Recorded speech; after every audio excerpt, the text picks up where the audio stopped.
Lord. கர்த்தருடைய பரிசுத்த நாமத்துக்கு மகிமை உண்டாவதாக. இந்த வெள்ளிக்கிழமை காலையிலே உங்களை சந்திப்பதில் மிகுந்த சந்தோஷம்.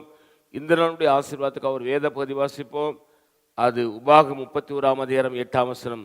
கர்த்தர் தாமே உனக்கு முன்பாக போகிறவர், அவர் உன்னோடு கூட இருப்பார், அவர் உன்னை விட்டு விலகுவதும் இல்லை, உன்னை கைவிடுவதும் இல்லை, நீ பயப்படாமலும் கலங்கவும் வேண்டாம் என்று ஆண்டவருடைய வார்த்தை நமக்கு சொல்கிறது. அருமை தேவ பிள்ளைகளே, இந்த காலை வேளையிலே ஆண்டவராகிய கர்த்தர் உங்களோடும் என்னோடும் பேசுகிற வார்த்தை, கர்த்தர் தாமே இந்த நாளிலே உங்களுக்கு முன்னே போவார்.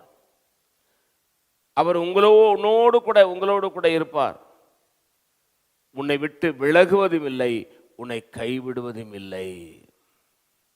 நீ பயப்படவும் கலங்கவும் வேண்டாம். அருமை தேவ ஜனமே, ஆண்டவரனை கைவிட்டாரோ, நான் இவ்வளோ கஷ்டப்படுறனே, இவ்வளோ நெருக்கப்படுறனே, இவ்வளோ துன்பப்படுறனே, இவ்வளோ வேதனைப்படுறனே, இவ்வளோ கடன் இருக்கிறதே, நான் என்ன செய்வதுன்னு எனக்கு புரியவில்லையே என்று சொல்லி நீ புலம்பிக் கொண்டிருக்கலாம். ஆண்டவர் சொல்கிறார், அவர் உங்களுக்கு முன்னே போகிறார். நீங்கள் பயப்பட வேண்டாம், கலங்க வேண்டாம். ஏன்னு கேட்டால், அவர் உங்களை விட்டு விலகுவதும் இல்லை, உங்களை கைவிடுவதில்லை. நான் உங்களுக்கு ஆட்சேபிக்கிறேன்.